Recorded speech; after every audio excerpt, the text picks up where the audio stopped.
Assalamualaikum warahmatullahi wabarakatuh.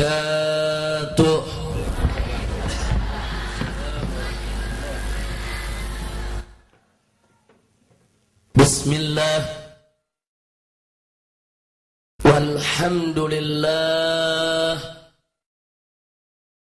wala hawla wala quwwata illa billah.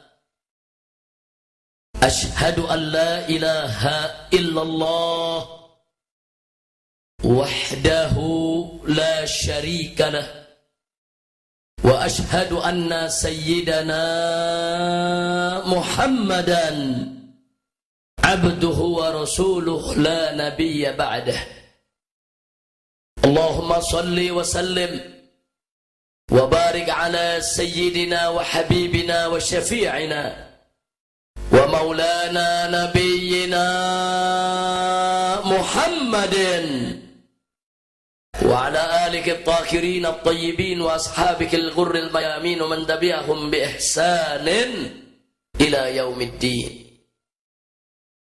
Ahiba'il kiram, fi hadhihi al-munasabati as-sa'idah وبمثل هذا الاجتماع المبارك لا أنسى أن أوصيكم جميعا ونفسي بتقوى الله وبطاعة رسول الله صلى الله عليه وسلم. فنسأل الله سبحانه وتعالى أن يهدينا إلى صراطه المستقيم ويجعلنا من المتقين ويدخلنا جنته جنة النعيم بحق سيد المرسلين walhamdulillahi rabbil alamin. Taqabbalallahu minna minkum fataqabbal ya karim. Kepada para alim ulama baik dari kalangan habaib maupun para kiainya yang sangat kita cintai dan sangat kita muliakan, wabil khusus guru kita tercinta, pimpinan pondok pesantren Raudhatul Muta'allimin yang sama kita cintai, Al-Muhtaramul Mukarram Kiai Haji Abdullah Khan hafidhahullah ta'ala wa ra'ah, famatanallahu bituli hayatih wa nafa'ana bi'ulumih fid dini wad dunya wal akhirah, amin ya rabbal alamin. Begitu juga hadir bersama kita di sini akhina al-fadil Syekh Ali Karrar hafizahullah taala wa ardhah, dan di sini juga ada akhina al-fadil Al-Habib Alwi Ba'akil dari Ketapang, dan juga kiai-kiai para habaib yang lain yang tidak saya sebutkan satu persatu nama-nama beliau, tapi tidak mengurangi rasa cinta mahabbah kita kepada mereka semua. Kita doakan semoga beliau-beliau semua senantiasa diberikan kekuatan istiqamah di jalan Allah, diberkahi setiap langkah perjuangan dakwahnya, diberikan kemenangan dari dunia hingga akhiratnya, amin ya rabbal alamin. Taqabbalallahu minna minkum fataqabbal ya karim. Ahiba'il kiram, tadi kita sudah sama mendengarkan tausiah yang disampaikan oleh kiai-kiai kita, habib-habib kita. Mudah-mudahan apa-apa yang telah mereka sampaikan manfaat bagi kita semua, dan semoga kumpulnya kita di tempat ini pada malam hari ini menjadi penyebab turunnya rahmat dan barakah, amin ya rabbal alamin. Ahiba'il kiram, saya hanya ingin mengingatkan baik diri saya maupun segenap kaum muslimin rahimakumullah, untuk yang kesekian kalinya sesuai dengan amanat Allah Subhanahu wa taala dalam firman-Nya. Faqala ta'ala fi kitabihil aziz, ya ayyuhalladzina amanu taqullaha haqqa tuqatih wa la tamutunna illa wa antum muslimun. Shadaqallahu azim. Dalam ayat ini Allah menyerukan orang-orang yang beriman untuk bertakwa kepadanya dengan sebenar-benarnya takwa. Dan satu hal yang tidak boleh kita lupa, bagaimana Allah memberikan amanat kepada orang yang beriman, wala tamutunna, Jangan sekali-kali kamu mati illa wa antum muslimun, melainkan engkau sekalian tetap sebagai orang-orang Islam. Jadi kita diberikan amanat bagaimana caranya hidup sebagai seorang muslim, dan tidaklah kita mati kecuali tetap sebagai seorang muslim. Bagaimana caranya kita hidup dengan nikmatul iman wal Islam, dan tidaklah kita mati kembali kepada Allah kecuali tetap membawa nikmatul Islam wal iman. Insya Allah, amanatun ilahiyah. Nah, kenapa amanat ini harus saya ingatkan di awal ceramah saya ini? Karena mengingat di zaman kita sekarang ini tantangan keimanan makin luar biasa. Tantangan keimanan begitu dahsyat. Sebagaimana yang pernah Nabi ingatkan dalam hadisnya, qala nabiyuna Muhammadun sallallahu alaihi wasallam, atau kama qala Nabi sallallahu alaihi wasallam, badiru bil a'malis salihah satakunu fitan yusbihur rajulu fihi mu'minan wa yumsi kafiran wa yumsi mu'minan wa yusbihu kafiran fal mutamassiku bidinihi yawma idzin kal qabidhi alal jamri. Sadaqan Nabi sallallahu alaihi wasallam fa ballagha ar-risala wa adda al-amana wa nasaha al-ummah wa jahada fi sabilillahi haqqa jihadih. Jadi dalam hadis tadi Nabi sudah ingatkan kita semua, badiru bil a'malis salihah. Segeralah kamu semua untuk mengisi kamu punya hidup dengan berbagai macam amal soleh. Kenapa? Karena sebentar lagi akan datang aneka ragam fitnah, aneka ragam ujian dan cobaan. Bahkan dalam hadis disebutkan bahwa fitnahnya ini bukan sembarang fitnah, kaqita'il lailil mudlim. Fitnah yang datangnya satakunu fitanun kaqita'il lailil mudlim. Akan datang aneka ragam fitnah bagaikan bagian malam yang gelap gulita. Saking gelapnya, saudara, orang tidak lagi tahu harus jalan kemana. Saking gelapnya, orang tidak bisa lagi membedakan mana hitam mana putih. Saking gelapnya, akhirnya banyak orang yang tersesat jalan. Nah, di zaman yang seperti itu, kata Nabi, akan terjadi di mana seseorang pagi hari masih beriman kepada Allah, petang harinya sudah kafir. Malamnya mukmin, paginya kafir. Kenapa bisa seperti itu? Karena tantangan keimanan di zaman tersebut berlangsung selama 24 jam non-stop. Dahsyat. Fal mutamassiku bidinihi yauma idzin, dan orang yang berpegang teguh kepada agama di zaman yang sudah seperti itu, saudara, kal qabidi alal jamr, bagaikan orang yang menggenggam bara api. Agama bagaikan bara api, dipegang panas, terluka, pedih, perih, sakit. Tapi kalau dilepas, murtad. Agama dilepas, murtad, dipegang, cobaannya berat. Akhirnya apa yang dilakukan? Banyak yang ditimang tuh agama, saudara. Dia pegang nggak berani, dia lepas takut murtad, dia timang tuh agama. Nah, ini yang terjadi di zaman sekarang, saudara. Agama ditimang-timang, sesuka hatinya. Kapan dia mau pakai? Na'udzubillah min dzalik. Nah, karena itu, saudara, sengaja saya bawakan ayat tadi dan hadis ini hanya untuk mengingatkan di awal ceramah ini, waspada terhadap aneka ragam godaan akidah, terhadap aneka ragam godaan iman. Mudah-mudahan Allah menyelamatkan kita semua. Amin ya rabbal alamin. Apalagi zaman sekarang, Masya Allah, kita kalau ngelihat Indonesia, dosa apa yang gak ada di Indonesia, saudara? Ini kalau ibarat jamu, Pak Kiai, Indonesia ini dosanya komplit. Jadi ada jamu komplit, ada dosa komplit, maksiatnya komplit. Maksiat apa yang nggak ada di Indonesia? Saya mau tanya sama semua yang hadir, jawab yang kompak. Di Indonesia maksiat banyak tidak?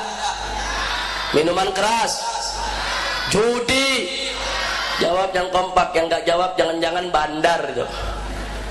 Ayo saya mau tanya dulu semua, sekali lagi saya tanya, di Indonesia maksiat banyak tidak? Minuman keras, judi, pelacuran, pornografi, porno aksi, aliran sesat. Yang ngaku nabi ada juga. Di Jakarta ada orang Betawi ngaku nabi, namanya Ahmad Musedeng. Alhamdulillah udah ditangkap di penjara. Alhamdulillah. Ada perempuan gak mau kalah ngaku malaikat Jibril. Kebetulan tahun 2008 saya di penjara, ditahan di Polda Metro. Malaikat Jibril ditahan juga. Begitu malaikat Jibril ditahan, kita lagi nerima tamu, saudara. Ini yang namanya perempuan, namanya keren, Lia Edan. Saudara, lagi bawa ember handuk.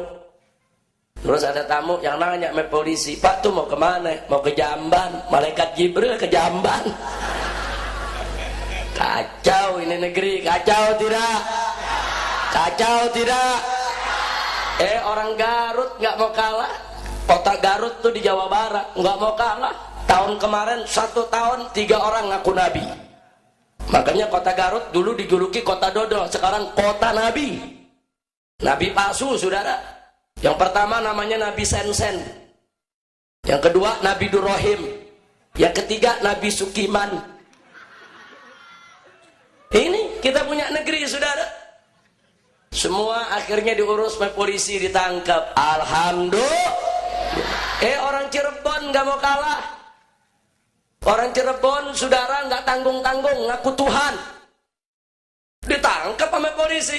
Begitu ditangkap, ditanya sama Kapolres. Saudara, kenapa kamu mengaku Tuhan? Apa dia jawab? Habis bagaimana Pak? Yang ngaku Nabi udah kebanyakan. Masya Allah. Takbir. Takbir. Allahu Akbar. Sallu ala Nabi.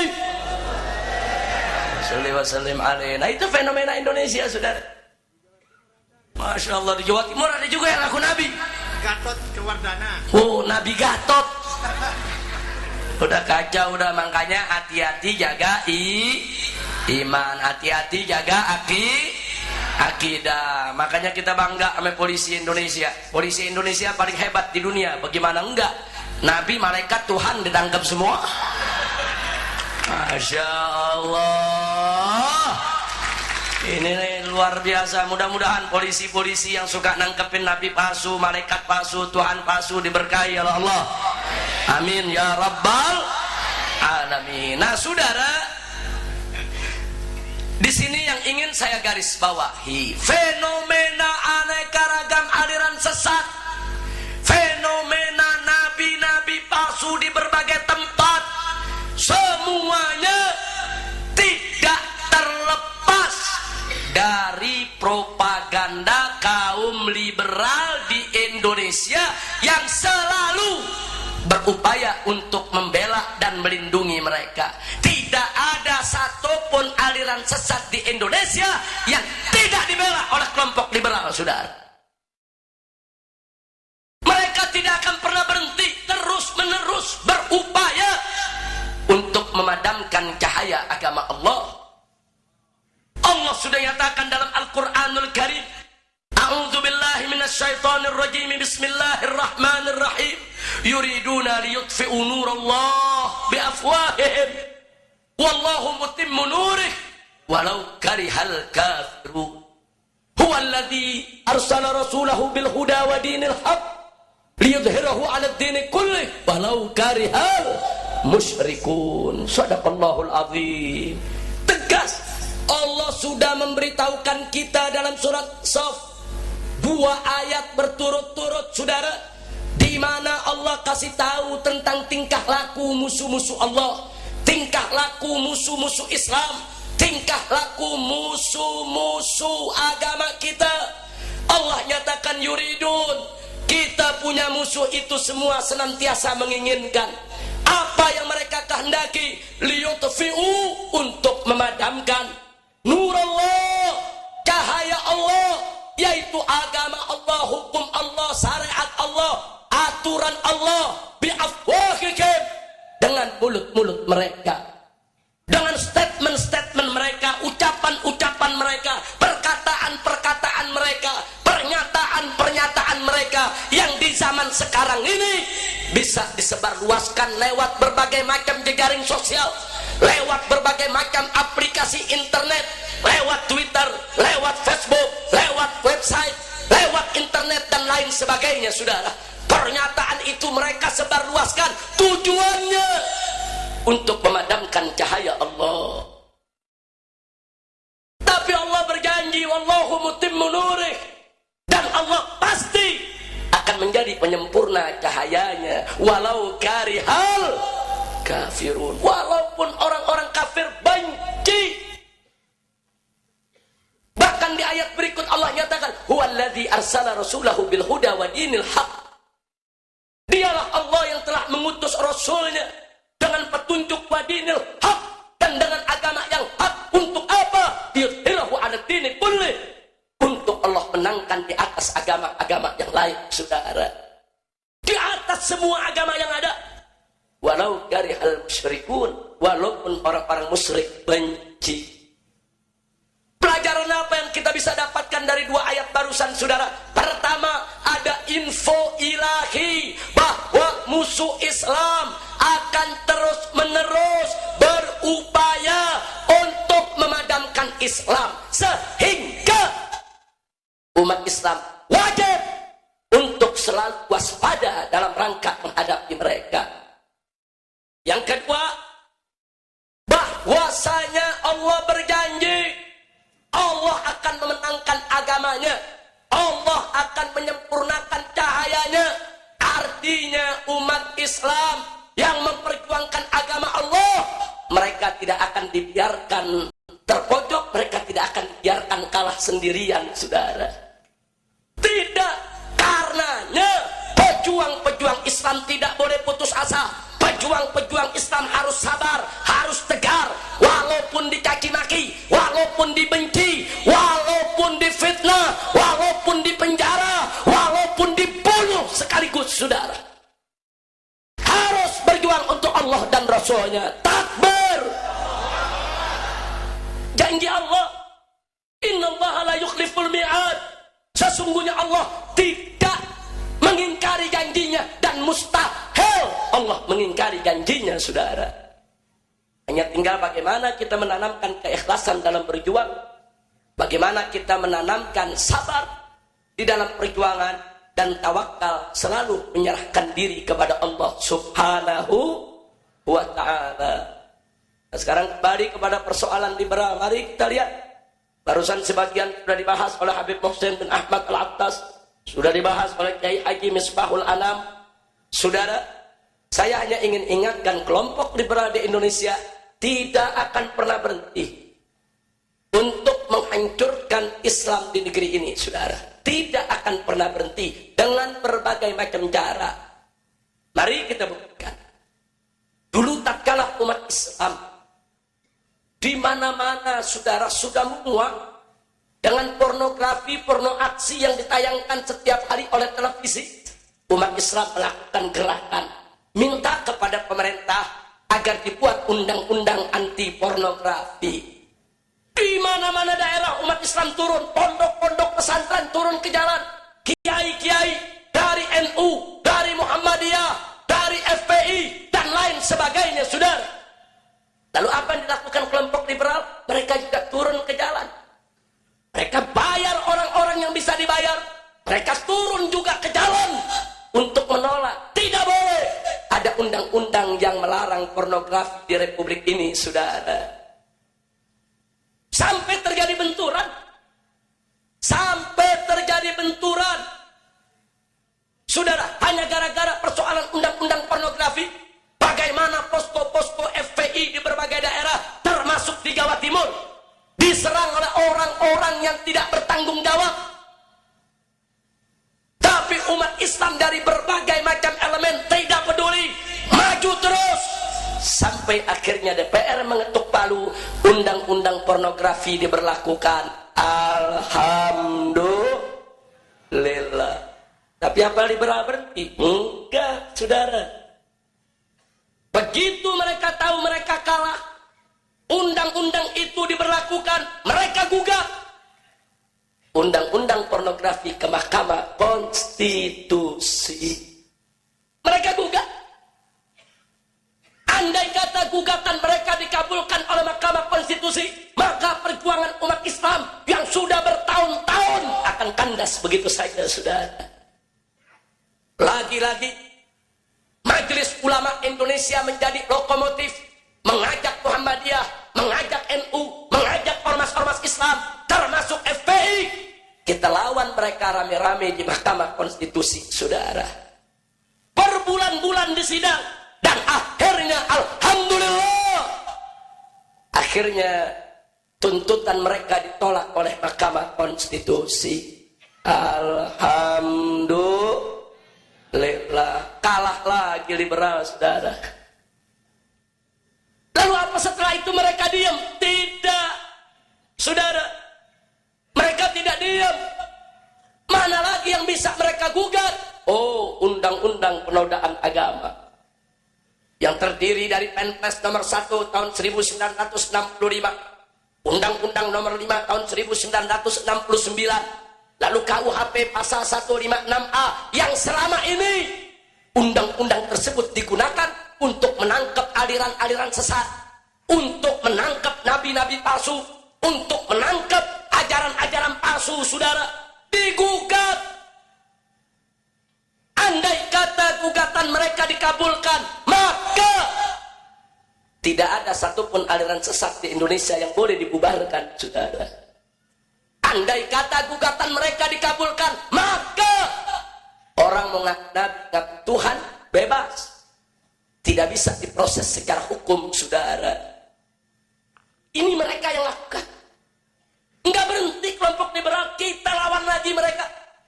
Ormas Islam Bersatu, NU, Muhammadiyah, MUI, FPI, dan berbagai macam ormas lainnya, rame-rame kita lawan mereka di Mahkamah Konstitusi, saudara. Berbulan-bulan, dan alhamdulillah akhirnya liberal kalah lagi. Alhamdulillah. Apa mereka berhenti? Enggak. Mereka gugat lagi undang-undang perjudian, saudara. Mereka bilang larangan perjudian tersebut intoleransi. Larangan perjudian tersebut merupakan pelanggaran hak asasi manusia. Mereka gugat ke Mahkamah Konstitusi. Andai kata gugatan mereka dikabulkan, maka judi bebas. Mau dilakukan kapan saja, di mana saja di wilayah negara Kesatuan Republik Indonesia. Mau dalam jumlah sedikit, jumlah banyak, mau depan masjid sekalipun tidak boleh ada larang, saudara. Akhirnya ormas-ormas Islam bersatu lagi, lawan lagi mereka di Mahkamah Konstitusi, dan alhamdulillah gugatan mereka ditolak lagi oleh Mahkamah Konstitusi. Alhamdulillah. Apa terus mereka berhenti? Enggak, mereka enggak berhenti, saudara. Mereka lihat lagi apa lagi yang bisa digugat. Oh, mereka mulai gerak. Ternyata, saudara, diam-diam para ulama, para kiai di daerah-daerah itu mereka bergerak, merangkul bupati, merangkul DPRD, sampai keluar perda-perda yang melarang minuman keras, saudara. Sampai ada perda-perda yang melarang aneka ragam kemunkaran, saudara. Kelompok liberal gerah lagi, mereka bilang ini perda-perda syariat. Ini perda-perda syariat menurut mereka mengancam Pancasila, mengancam Bhinneka Tunggal Ika, mengancam NKRI. Ini mengancam Undang-Undang Dasar 1945, mengancam keutuhan bangsa. Mereka gugat. Jadi ketika itu ada 351 perda yang melarang minuman keras di berbagai daerah, saudara. Ini mereka gerak, 351 perda itu udah lebih dari separuh daerah ada di Indonesia, saudara. Nah, begitu mereka gerak, mereka ambil satu sampel perda yang melarang miras yang ada di Indramayu, Jawa Barat.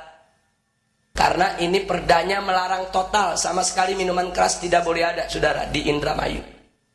Mereka gugat ke Mahkamah Agung, judicial review. Lalu mereka menang, maka perda tersebut batal.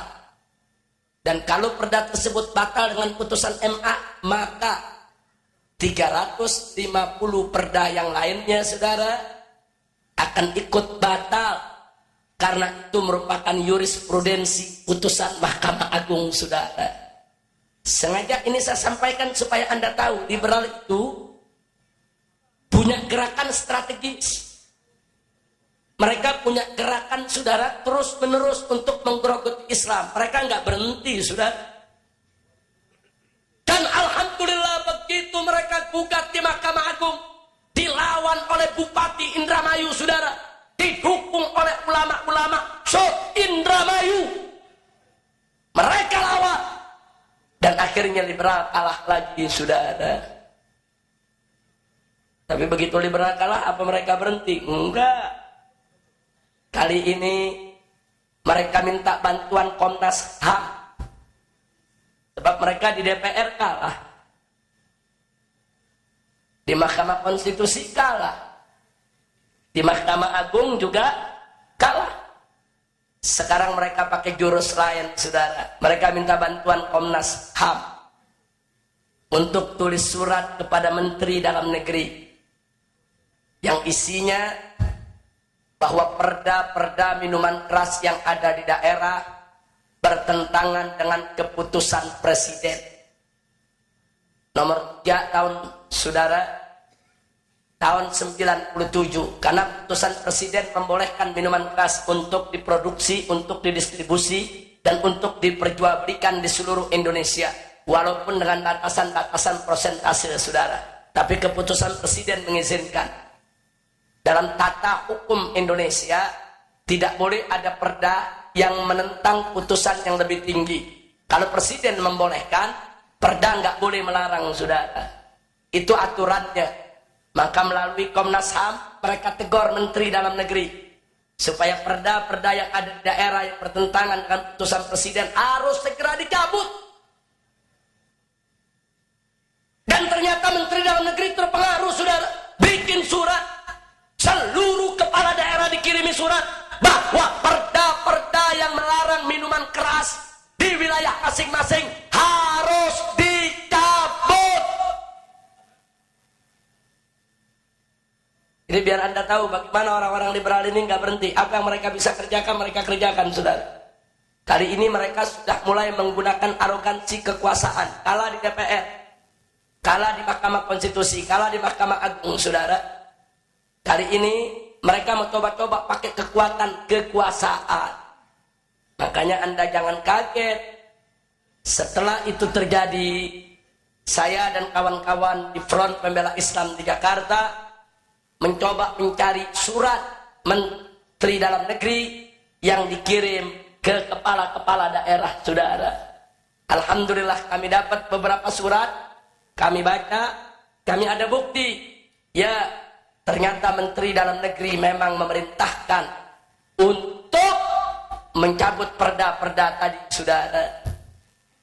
Kita surati Menteri Dalam Negeri, kita minta waktu untuk dialog. Sebulan tidak ada jawaban. Kita ingatkan lewat orang-orang yang ada di bawahnya supaya kami diberikan waktu dialog.